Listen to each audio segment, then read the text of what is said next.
नमस्कार, आदाब, good morning. मेरा नाम है बिलाल और मैं आप सभी का स्वागत करता हूं फिजिक्स वाला हिंदी मीडियम पर। हम लोग अपनी क्लास 10th के प्यारे बच्चों के साथ बात कर रहे हैं और कक्षा 10वीं के प्यारे बच्चों के साथ बात करते हुए हम लोग आप सभी के सामने पेश कर रहे हैं बोर्ड बूस्टर सीरीज। जी हां, आपके साथ लगभग एक महीने पहले हमारी सीरीज को हमने आप सभी के सामने रखा है और इसके अंदर हम लोग हर एक विषय के अंतर्गत हर एक टॉपिक को बहुत ही अच्छे तरीके से आपके सामने रख रहे हैं। जैसा आप सभी को पता है दोस्तों कि हम लोग सोशल साइंस यानी कि सामाजिक अध्ययन जो हमारा विषय है, इसके अंदर राजनीतिक विज्ञान हुआ, इतिहास हुआ, उसी के साथ भूगोल हुआ और अर्थशास्त्र हुआ। इन सभी अलग अलग विषयों के अलग अलग अध्यायों को, अलग अलग चैप्टर्स को आप सभी के सामने देख रहे हैं और बहुत अच्छे तरीके से हमने इन सभी चीजों को आपके साथ पढ़ा है। गुरुजी आज की क्लास में क्या पढ़ने वाले हैं, तो दोस्तों दोबारा से देख लेते हैं कि हमारी आज की इस क्लास में हम लोग क्या करेंगे।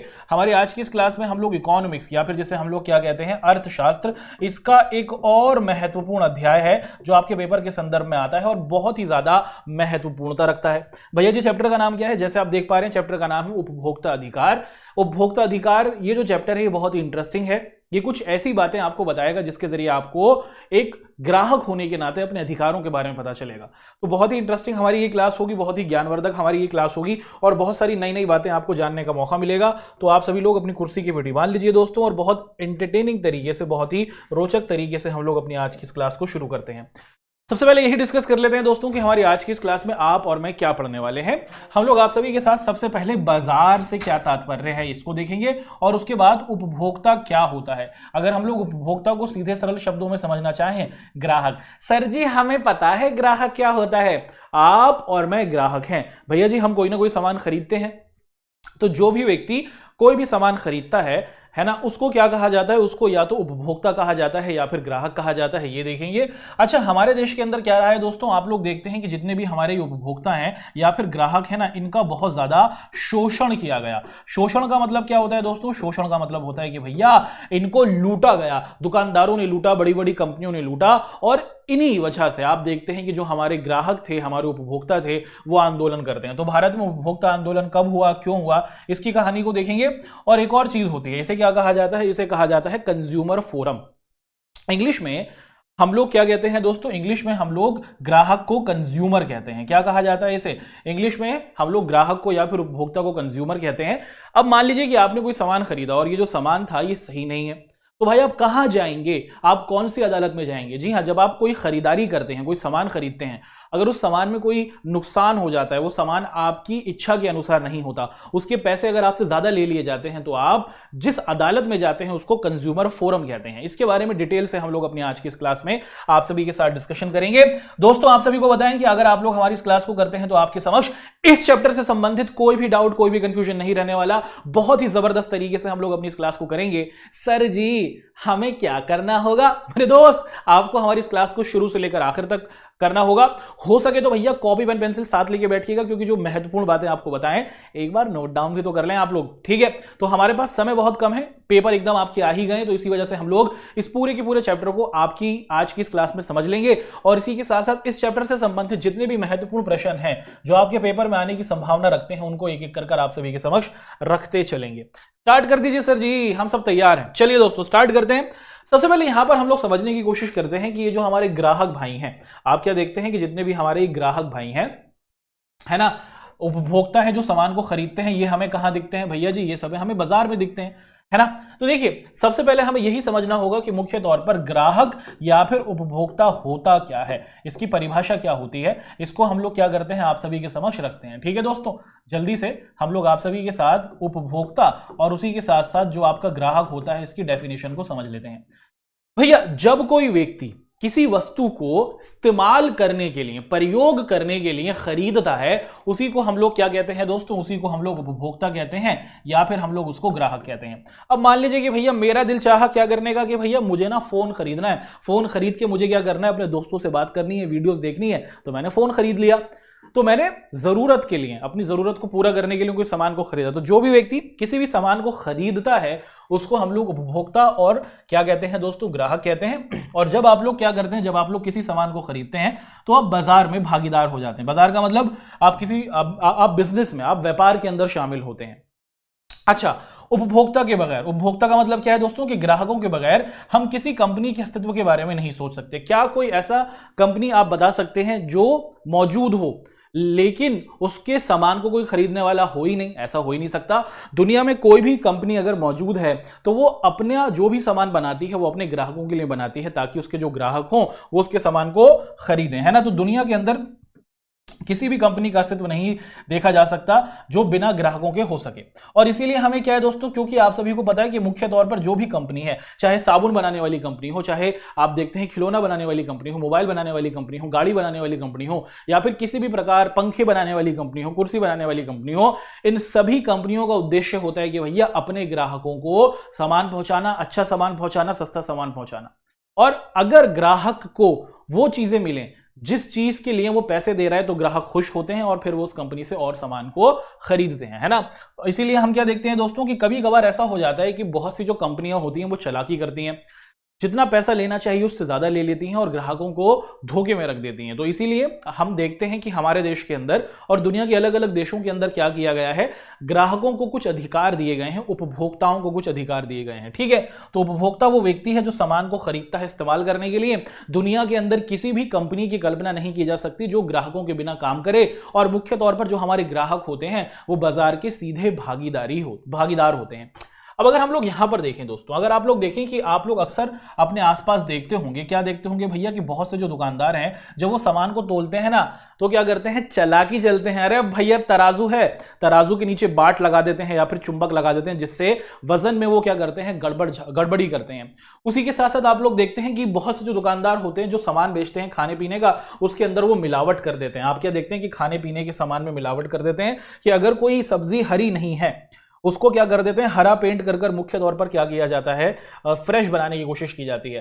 भैया जी खाने के अंदर आप लोग देखते हैं कि हल्दी की जगह पीला रंग मिला दिया जाता है ताकि खाने को बनाया जा सके। तो अलग अलग तरीके से आप लोग देखते हैं कि दुकानदार चालाकी चलने की कोशिश करते हैं, और ऐसी बहुत सी शिकायतें आप देखते हैं कि आसपास आती रहती हैं।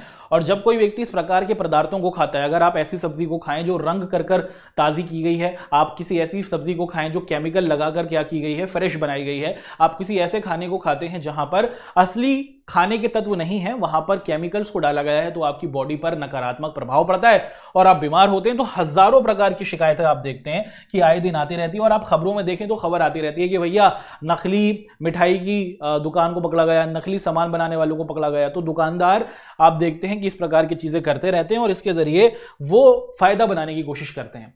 ऐसे ही अगर आप लोग देखें दोस्तों कि जब आप लोग ट्रेन में सफर करते हैं, ट्रेन में सफर करा है आपने, जी हाँ, आप लोगों ने कभी ना कभी कहीं ना कहीं ट्रेन में जाने के लिए सफर जरूर किया होगा।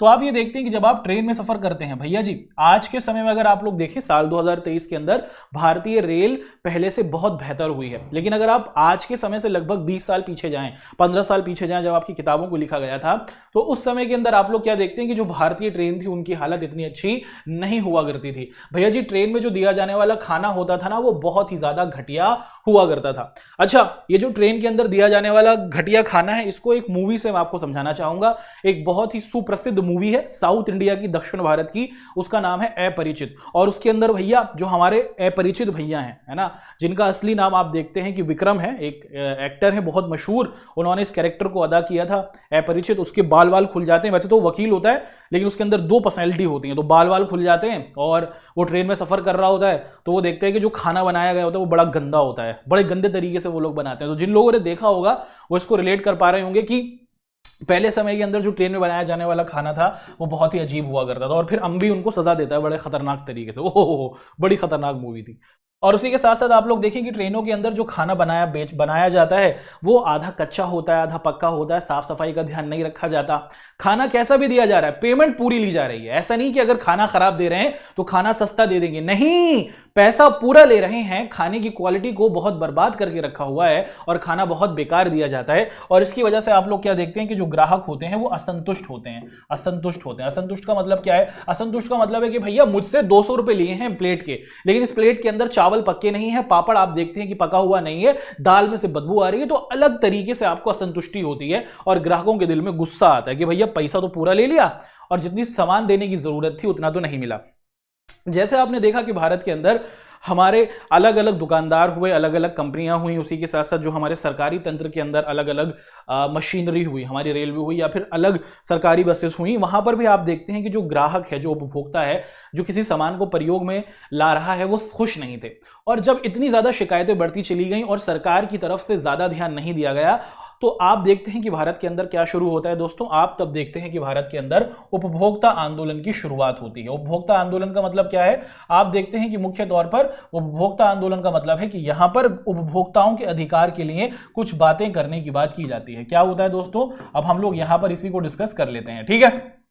तो मुख्य तौर पर आप देखें कि भारत के अंदर बहुत सारे जो व्यापारी लोग हुआ करते थे, भैया जी मिलावट करा करते थे, अच्छे सामान को खराब सामान से बदल दिया करते थे, जमाखोरी कर लेते थे। मान लीजिए कि मार्केट के अंदर, बाजार के अंदर प्याज की बहुत ज्यादा मांग बढ़ गई है। अभी जो चालाक व्यापारी होगा, जो षड्यंत्रकारी व्यापारी होगा, वो क्या करेगा, भैया जी प्याज को रख लेगा कि भैया और पैसे बढ़ने दो, और महंगा करके हम लोग बेचेंगे ताकि जनता खाने के लिए तरसे और फिर ये ज्यादा मुनाफा कर सकें। उसी के साथ आप लोग देखते हैं कि कालाबाजारी की जाती है, वजन में क्या किया जाता है कि वजन में गड़बड़ी की जाती है। ये सभी पुरानी परंपराएं थी जिसकी वजह से जो हमारे उपभोक्ता थे, ग्राहक थे, वो बहुत ज्यादा परेशान थे। तो साल 1960 के दशक में, साल 1960 का दशक का मतलब हुआ कि साल 1960 के आसपास में आप देखते हैं कि भारत के अंदर बड़े तौर पर भारत के हर एक इलाके से ये जरूरत उठने लगती है कि हमें देश के अंदर क्या किया जाए, उपभोक्ता जो है, जो ग्राहक है, इसके भी तो कुछ अधिकार हों। ऐसा थोड़ी हो कि दुकानदार लूटते चले जाएं, कंपनियां लूटती चली जाएं। इसी बात को देखकर आप लोग देखते हैं कि साल 1960 के आसपास भारत में अलग अलग इलाकों में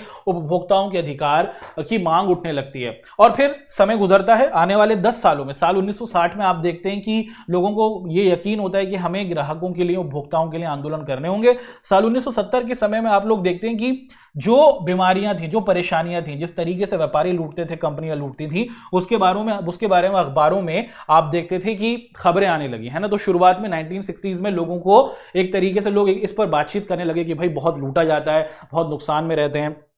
आने वाले 10 सालों में 1970 के आसपास जो समस्याएं थी उस पर आप लोग देखते हैं कि अब उसको अखबारों में जगह मिलने लगी, खबरें इस प्रकार से आने लगी कि जनता परेशान है, अलग अलग जगहों पर जनता को लूटा जा रहा है। और फिर आप लोग देखते हैं कि फिर हाल के वर्षों में ये जो आंदोलन था वो बहुत तेजी के साथ बढ़ता चला गया। तो साल 1970 के बाद आप देखते हैं कि इस आंदोलन में तेजी से क्या होती है दोस्तों, प्रगति होती है ना। और फिर आप लोग क्या देखते हैं कि मुख्य तौर पर यह डिमांड की जाती है, जितने भी हमारे देश के अंदर रहने वाले ग्राहक थे ना, वो क्या करते हैं भैया जी, वो अधिकार की मांग करते हैं। क्या मांग करते हैं कि अगर मैं कोई ग्राहक हूं, अगर मैं कोई सामान खरीद रहा हूं, तो मुझे कुछ अधिकार दिए जाएं, ऐसा ना हो कि कोई भी मुझे लूट ले। तो आप देखते हैं कि साल 1980 के बाद भारत के अंदर क्या होता है, साल 1980 के बाद अगर हम लोग देखें मुख्य तौर पर, तो भारत के अंदर अलग अलग प्रकार के कानूनों की बात की जाती है और एक कानून भी बनता है, उसको हम लोग आगे देखेंगे, ठीक है। तो भारत में क्या किया जाता है दोस्तों, हम लोग देखते हैं कि मुख्य तौर पर उपभोक्ता के जो अधिकार हैं उनकी मांग उठती है और उपभोक्ताओं को अधिकार मिल जाते हैं। कौन कौन से अधिकार मिलते हैं? सबसे पहले जो अधिकार हमारे उपभोक्ताओं को या फिर ग्राहकों को मिलता है, इसको क्या कहा जाता है दोस्तों, इसको कहा जाता है सूचना पाने का अधिकार। सूचना पाने का अधिकार है कि भैया अगर मैं कोई सामान खरीद रहा हूं, अगर मैं खाने का सामान खरीद रहा हूं, कोई गाड़ी खरीद रहा हूं, कोई भी चीज खरीद रहा हूं, तो उसके बारे में इंफॉर्मेशन मुझे मिलनी चाहिए। कहां पर बना है ये सामान, कितनी तारीख को बनाया गया है, कब तक मैं इसका प्रयोग कर सकता हूं, उसके बारे में पूरी जानकारी होनी चाहिए कि कैसे कैसे ये सामान बनाया गया है, इसमें कौन कौन से आप देखते हैं कि तत्वों को मिलाकर ये सामान बनाया गया है, कब तक इसको प्रयोग किया जा सकता है। तो आप देखते हैं कि जैसे उस पदार्थ को, उस वस्तु को बनाया गया है, उसके बारे में सारी जानकारी ग्राहक को देनी होगी। तो अब हर कंपनी जो भी सामान बनाती है वो उसके बारे में पूरी इंफॉर्मेशन आप देखते हैं कि आपको देती है और ये आपका अधिकार है। और कोई कंपनी अगर ऐसा ना करे तो आप सरकार की मदद लीजिए, आप कोर्ट की मदद लीजिए। तो सरकार ने यह कहा है कि भैया ग्राहकों को हर प्रकार की सूचना देने का अधिकार हो कि आपने कैसे अपनी वस्तु को बनाया है ना। तो कैसे बनाया है, किस समय में बनाया है और वो कब तक प्रयोग में लाया जा सकता है, इसके बारे में सारी इंफॉर्मेशन दी जाती है। अच्छा, इसी के साथ साथ आप लोग देखते हैं कि जो आपकी सूचना का अधिकार है ये मुख्य तौर पर आपको बताता है कि आपको निर्णय लेने का अवसर देता है। अब मैं ग्राहक हूं, मैं बाजार में गया, अब बाजार में जाने के बाद मैं देखता हूं कि अलग अलग सामान रखे हुए हैं, तो मैं ये देख सकता हूं कि भैया जी किसको खाने से मेरा वजन नहीं बढ़ेगा, कौन से सामान को खाने से मेरा वजन बढ़ सकता है, कौन सी चीज मेरी सेहत के लिए अच्छी है, अगर मैं उसको, जिस वस्तु को बनाया गया है वो कैसे बनी है, उसके बारे में सारी इंफॉर्मेशन लिखी होगी, तो ग्राहक अपनी सेहत का ध्यान अच्छे तरीके से रख सकता है और वो सही निर्णय ले सकता है। इसी के साथ साथ सरकार ने यह कहा है कि भैया हम लोग क्या करेंगे, अधिकतम खुदरा मूल्य, है ना, क्या है दोस्तों, MRP इसे कहा जाता है ना। अधिकतम खुदरा मूल्य का मतलब है कि भैया सरकार ने तय कर दिया है कि अगर कोई सामान है, अगर कोई चिप्स है और वो आप देखते हैं कि मुख्य तौर पर 30 ग्राम के आसपास है, 40 ग्राम के आसपास है, तो आप उसे 10 रुपए में बेचेंगे, ये तय कर दिया गया है। अब ऐसा नहीं हो सकता कि आप क्या करें, आप उसे 12 रुपए में बेचें। सरकार की तरफ से कीमत तय कर दी गई है और उसी के अंदर आपको उसको बेचना होता है ना। तो आप देखते हैं कि एमआरपी से ज्यादा अधिक मूल्य अगर कोई लेता है तो आप तब भी मदद ले सकते हैं कोर्ट की। तो मुख्य तौर पर आप देखते हैं कि उपभोक्ताओं की शिकायत रहा करती थी कि भैया दुकानदार अपनी मनमर्जी से पैसे ले लेते हैं, वो खत्म किया गया सूचना का अधिकार देकर। उसी के साथ साथ कैसे कैसे सामान को बनाया गया है, किन किन चीजों से सामान को बनाया गया है, उसके बारे में जनता को इन्फॉर्मेशन और ग्राहक को इन्फॉर्मेशन दी गई। आगे बढ़ते हैं। दूसरा अधिकार जो हमारे ग्राहकों को मिला है, इसे कहा जाता है चयन का अधिकार, है ना, सिलेक्शन करने का अधिकार मिला है। आप देखें कि मुख्य तौर पर एक उपभोक्ता को यह अधिकार होना चाहिए, एक जो ग्राहक है भैया उसके पास ये अधिकार जरूर होना चाहिए कि वो चुन सके। क्या कर सके दोस्तों, वो चुन सके या फिर वो चयन कर सके।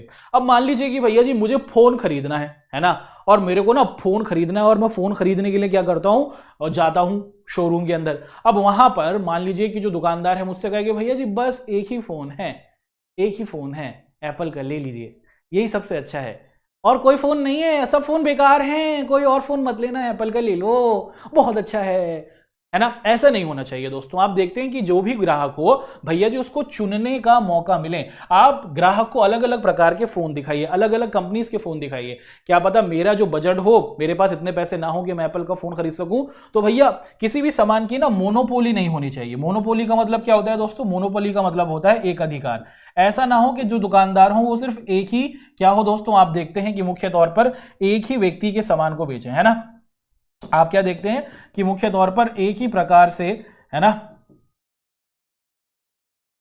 जी हां, आप क्या देखते हैं दोस्तों कि मुख्य तौर पर ऐसा ना हो कि सिर्फ एक ही वस्तु और एक ही तरीके का मोबाइल फोन मौजूद हो, एक ही तरीके की गाड़ी मौजूद हो, एक ही तरीके के कपड़े मौजूद हो। ग्राहकों को चयन करने का मौका मिलना चाहिए।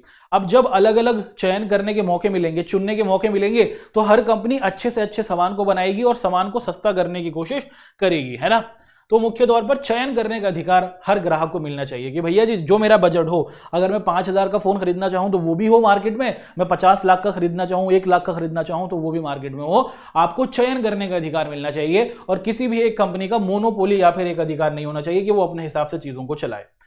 अगला है दोस्तों तीसरा, एक और बहुत ही महत्वपूर्ण अधिकार हमारे भारत के उपभोक्ताओं को दिया गया है और इसे कहा जाता है क्षतिपूर्ति निवारण का अधिकार। इसका मतलब क्या हुआ दोस्तों, इसका मतलब होता है कि टूट फूट हो गई। क्या हो गया दोस्तों, टूट फूट आप लोग देखते हैं कि हो गई।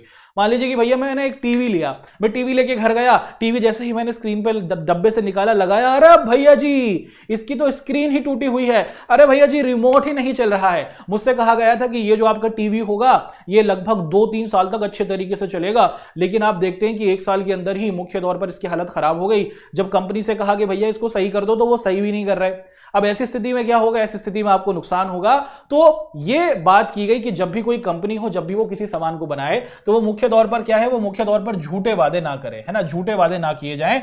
और जो भी ग्राहक हो उनको क्या दिया जाए, उनको मुख्य तौर पर गारंटी दी जाए कि भैया 1 साल तक 2 साल तक कोई भी चीज अगर खराब होगी तो उसको सही कर दिया जाएगा, और 2-3 साल के बाद अगर कोई चीज सही होगी तो थोड़ा बहुत मेहनताना लिया जाएगा, थोड़ी बहुत एक्स्ट्रा फीस लेकर हम उसको सही कर देंगे। तो क्षतिपूर्ति का भी अधिकार दिया गया कि आप कोई भी चीज खरीदें, आप टीवी खरीदें, रिमोट खरीदें, उसी के साथ लैपटॉप खरीदें, फोन खरीदें, अगर वो खराब हो जाए, कोई टूट फूट उसमें हो जाए, तो वो सही किया जा सके, ये अधिकार जनता के पास दिया गया। तो क्षतिपूर्ति का अधिकार दिया गया है, जनता से झूठे वादे नहीं किए जाएं, उनकी अगर कोई चीज खराब हो जाए तो उसको सही कराया जाए, और इसी को क्या कहा गया है, क्षतिपूर्ति निवारण का अधिकार, टूट फूट की निवारण का अधिकार। अच्छा मान लीजिए, इसको एग्जाम्पल के जरिए देखते हैं कि भैया जी मान लीजिए कि किसी व्यक्ति ने एक स्कूटर को खरीदा और पहले ही महीने में उसके स्कूटर के इंजन ने काम करना बंद कर दिया, है ना। इतना बढ़िया स्कूटर लिया था, सोचा था कि भैया जी भौजी को बिठाएंगे पीछे और गाड़ी पर निकल जाएंगे लंबे दूरी पर, लेकिन भैया जब आपने स्कूटर को लिया तो आप देखते हैं कि ये जो आपका स्कूटर था वो 1 महीने के बाद ही इसने अपनी हालत को बताया कि भैया मैं नहीं चल सकता।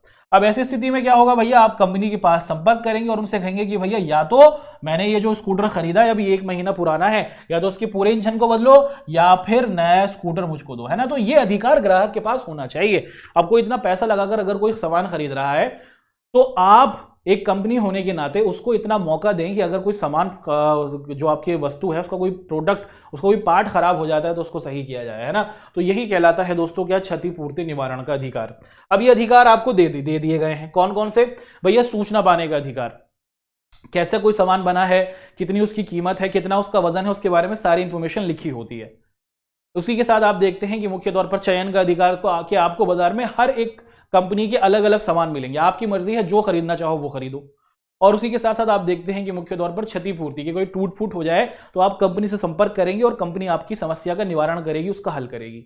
अब ये सब अधिकार आपको मिल गए, लेकिन कभी कभार बहुत से चालाक कंपनी वाले होते हैं जो इन अधिकारों के होने के बाद भी क्या करते हैं, जनता को उनको वो अधिकार नहीं देते। कि मान लो कि कोई कंपनी है और वो क्या कर रही है दोस्तों, मान लो कि वो बिस्कुट बेच रही है। अब बिस्कुट की कीमत सरकार ने तय कर दी, भैया 10 रुपए रखना, लेकिन वो क्या कह रहे हैं, भैया जी 15 रुपए में बेच रहे हैं कि भैया 15 रुपए लेंगे। या फिर कोई दुकानदार है, आप देखें कि उस पर बिस्कुट पर लिखा हुआ है 10 रुपए, लेकिन वो दुकानदार आपसे 15 रुपए ले, तो वो एक तरीके से आपके अधिकार का हनन कर रहा है। वो आपको क्या कर रहा है दोस्तों, आपका शोषण कर रहा है। तो ऐसी स्थिति में आप उसे समझाइए, और अगर वो ना माने तो फिर आप क्या करेंगे, भैया जी आप कंज्यूमर कोर्ट जाएंगे, आप जाएंगे अदालत में, जो क्या करती है, व्यापार संबंधी चीजों को हल करती है। ठीक है, कंज्यूमर कोर्ट का मतलब हुआ दोस्तों, उसे कंज्यूमर फोरम भी कहते हैं और कंज्यूमर कोर्ट भी इसको कहा जाता है। क्या कहा जाता है, कंज्यूमर कोर्ट के नाम से भी इसे संबोधित किया जाता है। तो भारत के अंदर मुख्य तौर पर हमारे जितने भी ग्राहक हैं, भारत के अंदर हमारे मुख्य तौर पर जितने भी हमारे उपभोक्ता लोग हैं, ग्राहक हैं, उनसे संबंधित जितनी भी समस्याएं होती हैं उसको क्या किया जाता है दोस्तों, उनको मुख्य तौर पर कंज्यूमर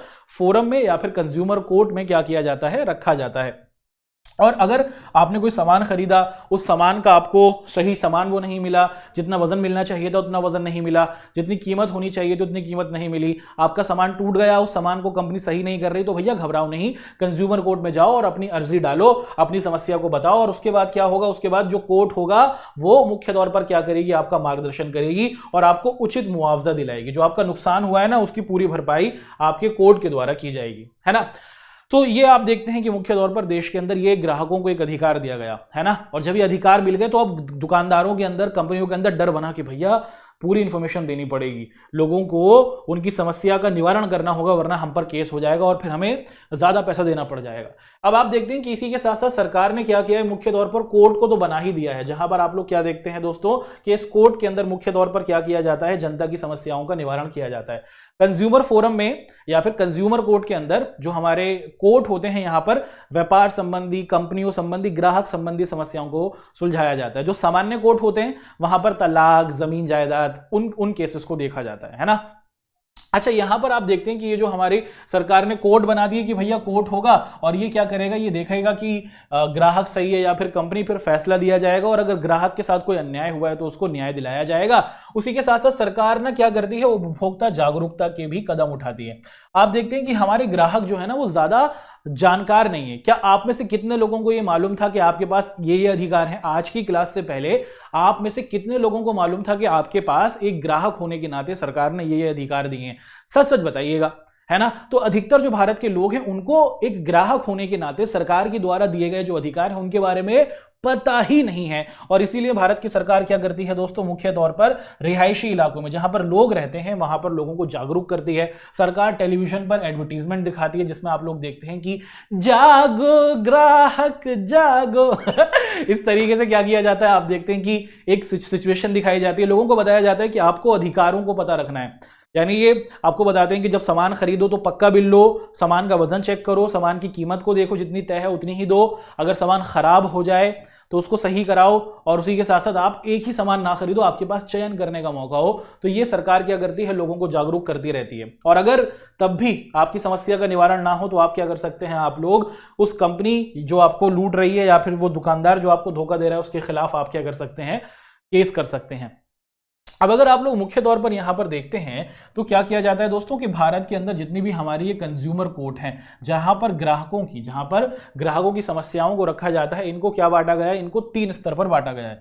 तो भारत के अंदर जो हमारी ग्राहकों से संबंधित हमारे कोर्ट हैं उनको 3 कैटेगरीज में बांटा गया है। सबसे पहली कैटेगरी कहलाती है जिला स्तर, दूसरी कैटेगरी कहलाती है राज्य स्तर के, हर राज्य के अंदर एक कोर्ट होगा, और तीसरी कहलाती है देश के स्तर की। ठीक है, तो भारत के अंदर अगर आप लोग देखें मुख्य तौर पर क्या किया गया है, हमने जो हमारे कंज्यूमर कोर्ट्स हैं उनको 3 कैटेगरी में बांट दिया। हर जिले का एक कंज्यूमर कोर्ट होगा, पूरे राज्य का एक कंज्यूमर कोर्ट होगा और पूरे देश का एक कंज्यूमर कोर्ट होगा।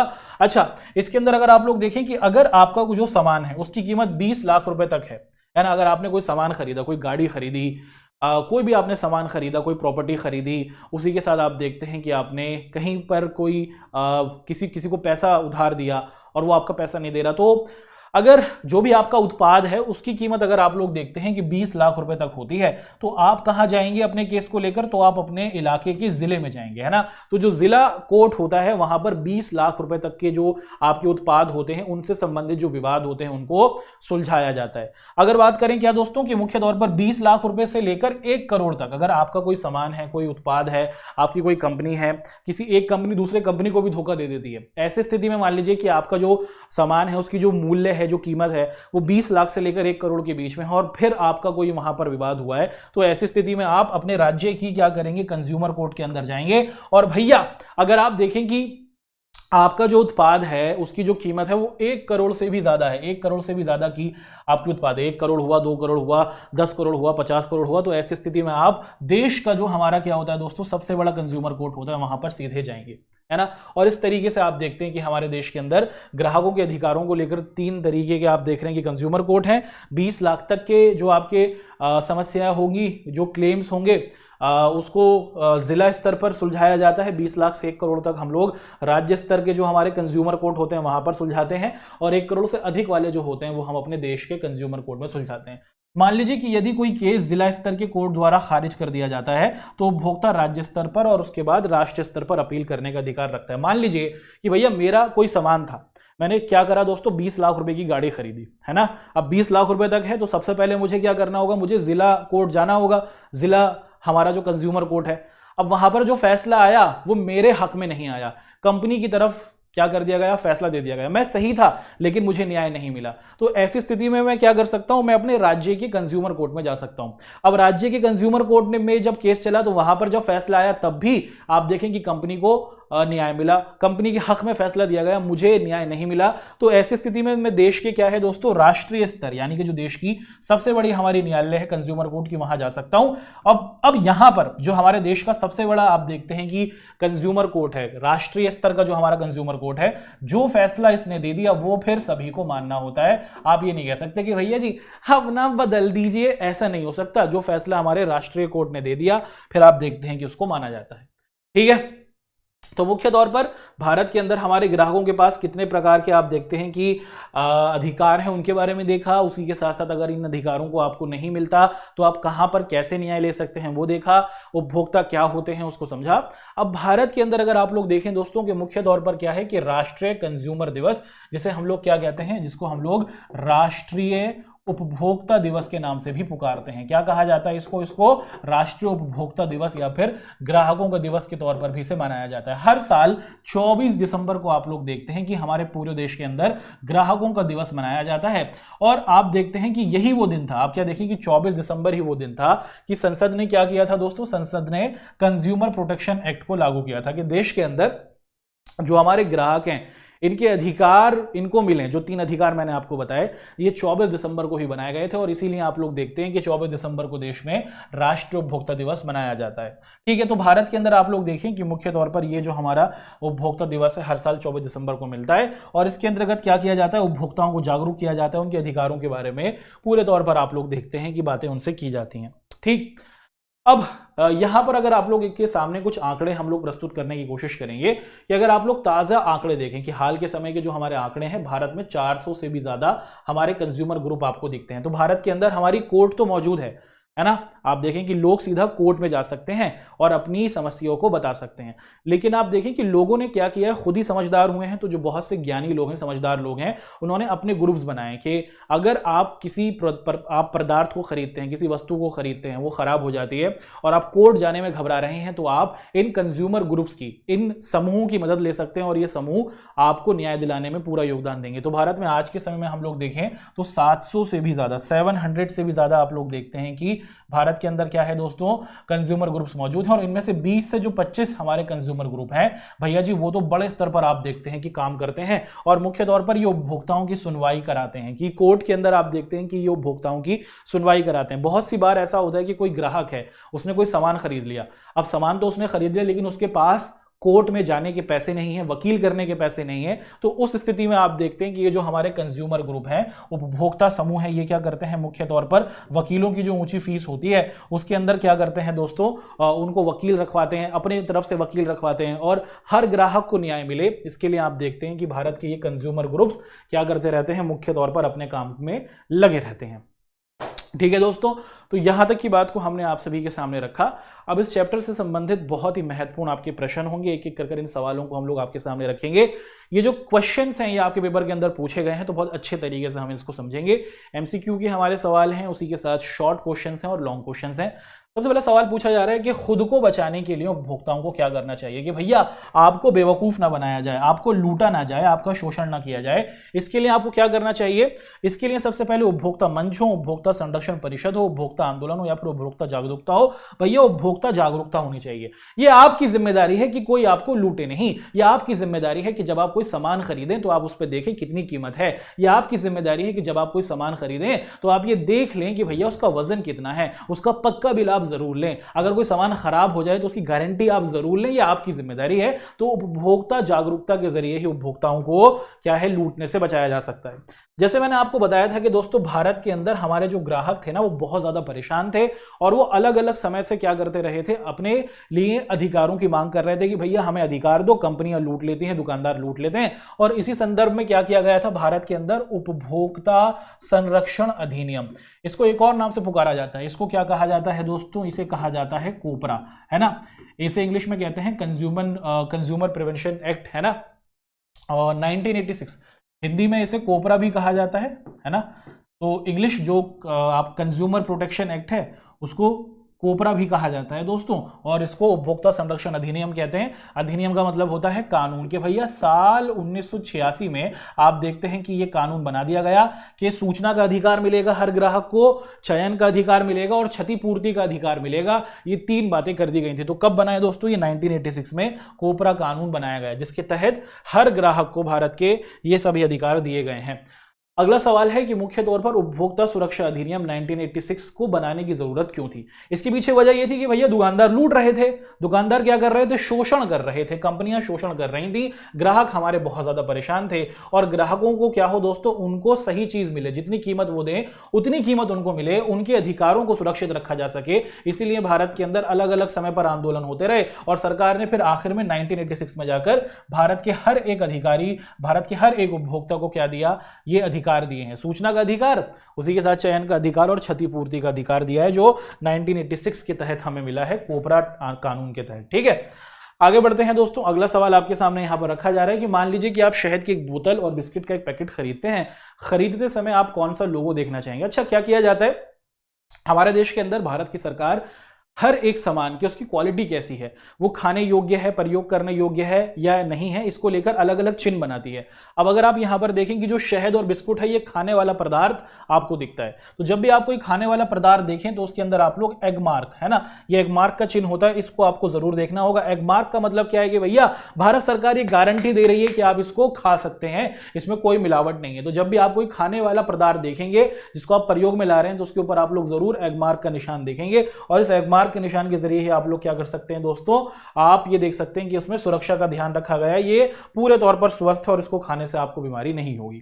अगला सवाल देखते हैं दोस्तों, है ना, अगला सवाल देखते हैं। अगला सवाल है कि उपभोक्ता अपनी जागरूकता का प्रदर्शन कैसे कर सकते हैं, कैसे ये दिखाया जा सकता है कि जितने भी हमारे ग्राहक लोग हैं वो जागरूक हैं, है ना। आप एक ग्राहक होने के नाते, मैं एक ग्राहक होने के नाते कैसे ये यकीन दिला सकते हैं कि हम लोग जागरूक हैं, हमें पता है कि हमें क्या क्या अधिकार है। तो मुख्य तौर पर दोस्तों आप सभी को पता है कि आपको क्या करना होगा कि अगर आपको अपने आसपास मौजूद जो ग्राहक हैं उनको उनके अधिकारों के बारे में बताना है, अगर आपको लोगों को उनके अधिकारों के बारे में बताना है तो सबसे बेहतरीन तरीका क्या है भैया, आज के समय में आप लोग देखते हैं कि वीडियोस हैं यूट्यूब की, उसी के साथ न्यूज़पेपर हैं, अखबार हैं, खबरें हैं, इनके जरिए लोगों को जागरूक किया जाता है। उसी के साथ आप लोग देखते हैं कि उपभोक्ता समूह बनाए जाते हैं, लोगों के द्वारा उपभोक्ता समूह बनाए जाते हैं, और अगर किसी व्यक्ति के साथ कोई अन्याय होता है तो ये उपभोक्ता समूह उसको न्याय दिलाते हैं, उस ग्राहक को, है ना। तो लोग मुख्य तौर पर क्या करते हैं, अलग अलग ब्लॉग लिखकर इंटरनेट पर, उसी के साथ वीडियोस बनाकर लोगों को जागरूक करते हैं, पोस्टर बनाकर, और लोगों के जरिए क्या किया जाता है दोस्तों, आप देखते हैं कि अलग अलग तरीके से नुक्कड़ नाटक कर लोगों को उनके अधिकारों के बारे में अवगत कराया जाता है, जिससे लोग पूरे तौर पर अपना जीवन सही तरीके से गुजार सकें। अगला सवाल है कि कुछ ऐसे कारकों की चर्चा कीजिए जिनसे उपभोक्ताओं का शोषण होता है। भैया जी, क्या तरीका है जिससे ग्राहकों को लूटा जाता है? क्या ये भी बहुत मुश्किल सवाल हुआ दोस्तों? बहुत ही सरल सवाल है कि क्या तरीके हैं जिसके जरिए क्या किया जाता है, उपभोक्ताओं को लूटा जाता है। सबसे पहले कि वही व्यक्ति क्या होगा दोस्तों, लूटेगा, वही व्यक्ति को बेवकूफ बनाया जाएगा जो जागरूक नहीं है। अगर कोई सामान आप खरीदने गए, उसकी कीमत जो है आप देखें कि 20 रुपए, दुकानदार ने कहा 25 रुपए दो, आपने कहा ठीक है 25 रुपए आपने दे दिए। आपने दे दिए क्योंकि आपको पता ही नहीं है कि ये आपका अधिकार है। अगर उस पर 20 रुपए लिखे हैं तो आपको 20 रुपए में खरीदना है। यह आपकी बेवकूफी है। जब ग्राहक जागरूक नहीं होता तो आप देखते हैं कि मुख्य तौर पर क्या होता है दोस्तों, उसको शोषित किया जाता है या फिर उसको लूटा जाता है ना। उसको क्या किया जाता है दोस्तों, आप लोग देखते हैं कि उसको लूटा जाता है। उसी के साथ दुकानदार अगर लालची हो, भैया वो ज्यादा कमाना चाहे कि 20 रुपए की चीज को 25 में बेचकर एक्स्ट्रा पैसे कमाना चाहे, आप देखें कि नियमों के अंदर ढिलाई हो। आप देखें कि जो कानून बन गए हैं उसको सही तरीके से जो पालन कराने वाले अधिकारी हैं, अगर वही भ्रष्ट हों, है ना, दुकानदार अपनी मनमर्जी करते रहें, अधिकारी ध्यान ना दें, तो उस समय भी ग्राहकों को शोषित किया जाता है। और अगर कोई उपभोक्ता शिकायत कर रहा है ना, अधिकार होने के बाद अगर कोई उपभोक्ता शिकायत कर रहा है, कोर्ट अगर सही तरीके से न्याय नहीं देगा तो उस स्थिति में भी आप लोग देखते हैं कि उपभोक्ताओं का शोषण जारी रहेगा। अगला सवाल आपसे पूछा जा रहा है कि आप अपने क्षेत्र के बाजार में जाएं और वहां पर उपभोक्ता के रूप में आपके क्या क्या कर्तव्य होंगे। मान लीजिए कि आप शॉपिंग करने के लिए जा रहे हैं, तो as a customer, as a consumer, एक ग्राहक होने के नाते आपके क्या क्या कर्तव्य हैं, आपकी क्या क्या ड्यूटी है जब आप कोई सामान लेने जाएं, है ना, क्या क्या चीजें आपको ध्यान रखनी होंगी, यही आपसे पूछा जा रहा है। तो मान लीजिए कि आप शॉपिंग कॉम्प्लेक्स में गए हैं शॉपिंग करने के लिए, तो सबसे पहले आपको देखना होगा कि भैया अगर आप शॉपिंग के लिए जा रहे हैं तो किसी गाड़ी से जा रहे हैं तो वहां पर आपकी गाड़ी खड़ी करने के लिए पार्किंग होनी चाहिए। आप उनके यहां शॉपिंग करने आ रहे हैं तो ये उस दुकानदार की या फिर उस मॉल के व्यक्ति की जिम्मेदारी है कि वो आपको क्या करेगा दोस्तों, मुख्य तौर पर पार्किंग की सुविधा देगा। वरना तो क्या होगा, आप सभी को पता है कि वो मुख्य तौर पर आपका नुकसान होगा अगर आप अपनी गाड़ी को बाहर खड़ा करें, वो आपकी गाड़ी ले जाए।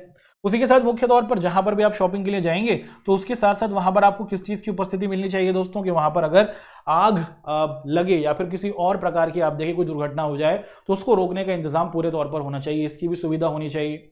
जो सामान आप खरीदें उसकी एक्सपायरी डेट आप जरूर देख लें कि वो कब तक खत्म हो रही है ना, उसकी एक्सपायरी डेट, कि वो जो वस्तु है वो कब बनाई गई है और कब तक प्रयोग में लाई जा सकती है, उसको आप लोग जरूर देखें। और जब भी आप लोग बिल लें तो आप क्या करें दोस्तों, आप हमेशा बिल प्राप्त करें, जो जीएसटी वाला बिल होता है उसको आप जरूर प्राप्त करें।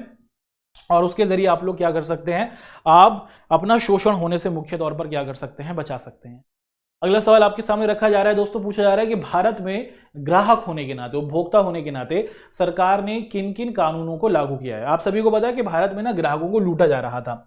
तो साल 1960 में आंदोलनों की शुरुआत होती है, साल 1970 में न्यूज़पेपर में लिखा जाता है और साल 1980 में जनता कहती है कि भाई कानून बनाओ, और इसी बात को ध्यान में रखकर फिर साल 1986 में कानून बनता है जिसे कोपरा कहा जाता है, यानी कि उपभोक्ता संरक्षण अधिनियम जिसे कहते हैं। और इसके तहत क्या किया जाता है, जनता को कुछ अधिकार दिए जाते हैं और जनता इन अधिकारों को ध्यान में रखकर अगर उनको ये अधिकार नहीं मिलते तो वो क्या कर सकती है, वो कोर्ट में मदद ले सकती है। आपको जो अधिकार दिए गए हैं, सूचना का अधिकार, चयन का अधिकार और क्षतिपूर्ति निवारण का अधिकार, ये अधिकार आपके पास हैं। अगर आपको इन अधिकारों को नहीं दिया जा रहा है तो आप कोर्ट में जा सकते हैं और अपनी शिकायत दर्ज कर सकते हैं, फिर आपको पूरा न्याय मिलेगा। अब पेपर में यहां से इस चैप्टर से संबंधित कुछ सवाल पूछे जाते हैं दोस्तों, जो सीधे तौर पर आप देखते हैं कि सही या गलत की फॉर्म में होते हैं। एक एक कर इसे देखते हैं। कोपरा केवल सामानों पर लागू होता है, ये जो आपका कोपरा है ये केवल वस्तुओं पर लागू होता है, नहीं दोस्तों ऐसा नहीं है, ये सेवाओं पर भी लागू होता है। सेवाओं का मतलब क्या है, सेवाओं का मतलब है कि मान लीजिए कि मैंने क्या किया दोस्तों, मुख्य तौर पर मैं चला गया किसी रेस्टोरेंट के अंदर, है ना, और वहां पर जाकर मैंने क्या किया, मैंने ऑर्डर दिया किसी चीज का, खाने पीने की सामान का, ठीक है। अब जो खाना आया वो बासी निकला, वस्तु तो नहीं है ना वो, है ना, या फिर जिस तरीके से उस आदमी ने मेरे को खाना दिया वो मुझे पसंद नहीं आया, जो एनवायरनमेंट था वो सही नहीं था, पैसे ज़्यादा ले रहे हैं लेकिन जो चीज़ मिलनी चाहिए, जो एटीट्यूड होना चाहिए वो नहीं मिला। तो सेवाओं पर भी आप देखते हैं कि मुख्य तौर पर कोपरा लगता है। तो वस्तुओं पर तो लगता ही है, उसी के साथ साथ सेवाओं पर भी कोपरा कानून लगता है। अगला सवाल है कि भारत विश्व के उन देशों में है जिनके पास उपभोक्ताओं की समस्या के निवारण के लिए अदालतें हैं। बिल्कुल सही है, भारत दुनिया के उन चुनिंदा देशों में है जहां पर ग्राहकों के अधिकारों को ध्यान में रखा जाता है और उनको लेकर जिला अदालतें, राज्य अदालतें और राष्ट्रीय स्तर की अदालतें मौजूद हैं।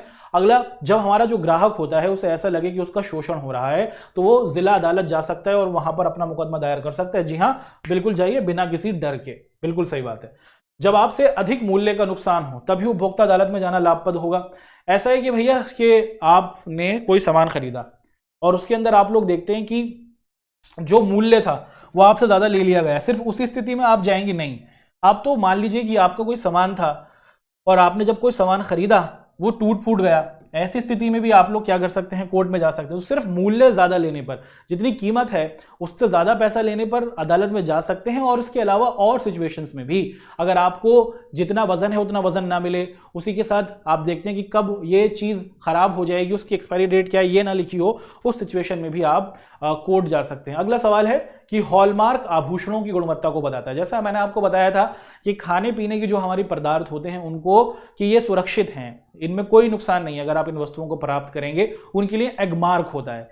जब आप आभूषण लेते हैं, जवाहरात लेते हैं, हीरे लेते हैं, सोना लेते हैं कि भैया ये सोना पूरे तौर पर शुद्ध है, इसमें कोई मिलावट नहीं है, तो सरकार क्या देती है आपको, हॉलमार्क देती है। तो ये जो हॉलमार्क होता है दोस्तों, जब भी आप कोई सोना खरीदेंगे ना उसके पीछे आपको ये चिन्ह दिख जाता है। हॉलमार्क होता है आभूषण के लिए, ज्वेलरी के लिए। और उसी के साथ जो आपके खाने वाले पदार्थ होते हैं उनको लेकर आप लोग क्या देखते हैं दोस्तों, एगमार्क, है ना, एगमार्क आप देखते हैं। तो ये आपको जरूर पहचान लेना है, देखिएगा जब भी आप कोई सामान खरीदें। अगला है कि उपभोक्ता समस्याओं के निवारण की प्रक्रिया अत्यंत सरल और शीघ्र है। ऐसा नहीं है, कोर्ट के अंदर लंबा समय लग जाता है, पूरी वेरिफिकेशन करनी पड़ जाती है। अगर आप केस करते हैं तो ऐसा थोड़ी कि आज केस किया कल न्याय मिल जाएगा। एक लंबी प्रक्रिया है, एक जटिल प्रक्रिया है, इसको सरल बनाने की जरूरत है ना।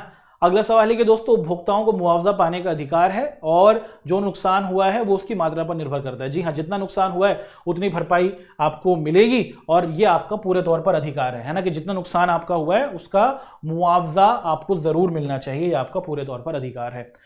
कुछ और सवालों को आपके सामने रखते हैं दोस्तों, तो बहुत अच्छे तरीके से इन सवालों को हम लोग आपके सामने रख रहे हैं। मजा आ रहा है ना। इस चैप्टर को बहुत अच्छे तरीके से हम लोग समझ लेंगे, निचोड़ समझ लेंगे इसका, और पेपर के संदर्भ में किसी प्रकार का आपके सामने कोई कंफ्यूजन नहीं रहने देंगे। पूछा जा रहा है कि हमारे प्यारे भारत के अंदर जो उपभोक्ता आंदोलन है इसकी प्रगति पर आपको बताना है कि ये कैसे कैसे शुरू हुआ। जैसे हमने बताया कि भारत में आज़ादी के बाद से ही जो ग्राहक लोग थे उनको परेशान किया जाता रहा है, हमारे जो ग्राहक लोग हैं उनको शोषित किया जाता रहा है दुकानदारों के जरिए और कंपनियों के जरिए।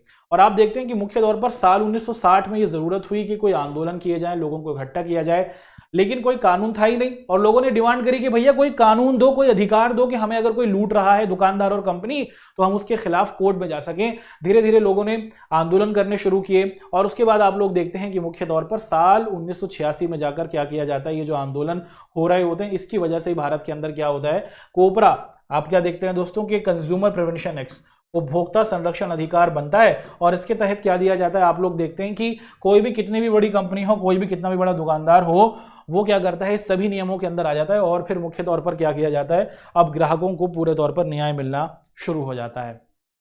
अगला सवाल है, उपभोक्ताओं के कुछ अधिकारों को बताइए और प्रत्येक अधिकार पर कुछ पंक्तियां दीजिए। तो साल 1986 में आप देखें कि जो हमारा ये कानून बन जाता है इसमें कौन कौन से अधिकार हमें मिलते हैं ये आपसे पूछा जा रहा है। सबसे पहले है सूचना पाने का अधिकार, कि भैया जो भी सामान आप खरीदने जाएं उसके संबंध में इंफॉर्मेशन आपको जरूर मिलनी चाहिए। जैसे कि मुख्य तौर पर उसका वजन कितना है, वो कब बना है, उसका कितना, आप देखें कि कितना उसका मूल्य है, ये सभी इंफॉर्मेशन आपको मिलनी चाहिए। अगर ये सब चीजें आपको नहीं बताई गई हैं उस सामान के ऊपर तो आप उस कंपनी के खिलाफ केस कर सकते हैं। उसी के साथ आपको कुछ और अधिकार भी दिए गए हैं, जैसे आपको चयन करने का अधिकार है। जब आप बाजार में जाएं, मार्केट में जाएं तो एक ही कंपनी का सामान आपको ना मिले। मैं साबुन खरीदने जा रहा हूं तो सिर्फ एक कंपनी का ना मिले, मुझे अलग अलग कंपनियों के साबुन मिले जो मेरे बजट में हो, जिसको मैं खरीद सकूं, वो आपको आसानी से मिल सके, है ना। तो आपको चयन का अधिकार मिलना चाहिए, आपको अलग अलग विकल्प मिलने चाहिए। जो मोनोपोली होती है, जो एक अधिकार होता है कि सिर्फ अगर एक ही कंपनी का सामान होगा तो वो पैसा अपने हिसाब से बढ़ाता चला जाएगा, ऐसा नहीं होना चाहिए। अलग अलग कंपनी के सामान को रखना चाहिए ताकि मुख्य तौर पर जिससे ग्राहक अपनी मनमर्जी से अपने पैसे के हिसाब से चीज़ों को खरीद सके। और जब आप कोई सामान खरीदें, अगर उसमें कोई टूट फूट हो जाए, जो वादे आपसे किए गए थे कि भैया 2 साल तक चलेगा बिना किसी खराबी के, 1 हफ्ते बाद ही खराब हो गया, झूठा वादा हुआ। अगर आपसे कोई झूठा वादा किया गया, कोई चीज़ खराब हो गई, टूट फूट गई, ऐसी स्थिति में भी आप क्या है कि आप कंपनी से उसका हर्जाना मांगेंगे और कंपनी को उसका हर्जाना देना होगा। ये भी अधिकार आप देखते हैं कि हमारे ग्राहकों को मुख्य तौर पर दिया गया है ना दोस्तों। आगे बढ़ते हैं और अच्छे तरीके से आपके साथ चीज़ों को देख लेते हैं। अगला सवाल है कि बाजार के अंदर जब आप जाते हैं, जब आप शॉपिंग करने के लिए जाते हैं तो वहां पर जो आपके नियम हैं उसके अंदर आपको क्या है दोस्तों कि उसकी आवश्यकता हमें क्यों पड़ती है, ये आपसे पूछा जा रहा है। आप देखें कि हमारे देश के अंदर जब हम बाजार में जा रहे हैं तो हमें क्या जरूरत है कि हम इन नियमों को बनाएं, हम जनता को ये अधिकार दें, हम अपने ग्राहकों को ये अधिकार दें। भैया बाजार तो जा रहे हो, शॉपिंग करने जाओ आराम से, ऐसा नहीं है। जब हमारे देश के अंदर कानून नहीं थे, ग्राहकों को अधिकार नहीं दिया गया था, तो आप सभी को पता है कि क्या हुआ करता था दोस्तों, के लूट लिया जाता था। लूटा जाता था कि नहीं लूटा जाता था? जी हाँ, हमारे जो ग्राहक थे, उपभोक्ता थे, उनको लूटा जाता था। और इसीलिए आप लोग देखते थे कि जो दुकानदार लोग थे ना, वो अपने मुनाफे के लिए, अपने लाभ के लिए पूरे तौर पर ग्राहकों को घटिया सामान बेच दिया करते थे, मिलावट वाला सामान बेच दिया करते थे। और हर चीज में आप देखते थे कि मिलावट करा करते थे। तो मिलावट कम हो, लोगों को अच्छा सामान मिले, लोगों का जीवन स्तर अच्छा हो, लोग एक स्वस्थ जीवन गुजार सकें, इन्हीं बातों को ध्यान में रखकर क्या किया गया है, हम देखते हैं कि हमने देश के अंदर नियमों को बनाया है और इन कानूनों को, इन अधिकारों को अपने ग्राहकों को दिया है। अगला सवाल पूछा जा रहा है दोस्तों कि 2 उदाहरण देकर उपभोक्ता जागरूकता की जरूरत का वर्णन कीजिए। आपको 2 एग्जाम्पल्स देने हैं जिसके जरिए आप ये कहें कि भैया उपभोक्ता को जागरूकता जरूर होनी चाहिए। आप देखिए कि ज्यादातर जो लोग होते हैं ना, जब भी वो शॉपिंग करने के लिए जाते हैं तो न्यूनतम खुदरा मूल्य को देखने की जहमत भी नहीं उठाते, और दुकानदार जितना पैसा बोलता है उतनी रकम उसको दे देते हैं कि भैया जब भी आप लोग गए हैं सामान खरीदने के लिए तो जितना पैसा उस पर लिखा है वो पैसा चेक ही नहीं करते। 50 रुपए की चीज है, 60 रुपए मांग लेगा, दे आएंगे, चेक ही नहीं करते लोग ज्यादातर। ये गलत चीज है, इस चीज को आपको रोकना चाहिए। आप अपना नुकसान ना होने दें, आप उसकी असली कीमत देखें। और उसी के साथ साथ आप देखें कि दुकानदार जो होते हैं उन पर विश्वास करना एक अच्छी आदत हो सकती है, लेकिन आप देखें कि मुख्य तौर पर जो MRP है उसको जरूर चेक करना चाहिए। और उसी के साथ साथ जो एक्सपायरी डेट है कि भैया जो सामान है, कोई दवाई है, खाने पीने का कोई सामान है, वो कब एक्सपायर हो रहा है, उसकी तारीख कब खत्म हो रही है, इसके बारे में भी आपको जानकारी अवश्य पता होनी चाहिए, है ना। तो ये 2 चीजें हैं, अगर आप इनका ध्यान देंगे तो आप लोग मुख्य तौर पर क्या है कि अपने आप को शोषित होने से या फिर अपना नुकसान होने से आप पूरे तौर पर बचा सकते हैं।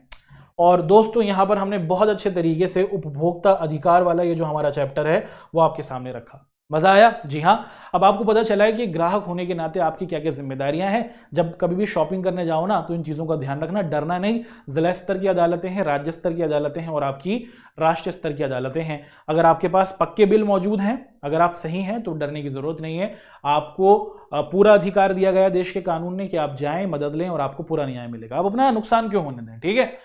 तो इसी उम्मीद के साथ दोस्तों कि ये जो हमने अपना उपभोक्ता अधिकार वाला चैप्टर किया है ये आपके लिए काफी फायदेमंद रहा होगा। अब हम लोग क्या करते हैं दोस्तों, आप सभी के साथ अपनी क्लास को समापन की ओर लेकर जाते हैं।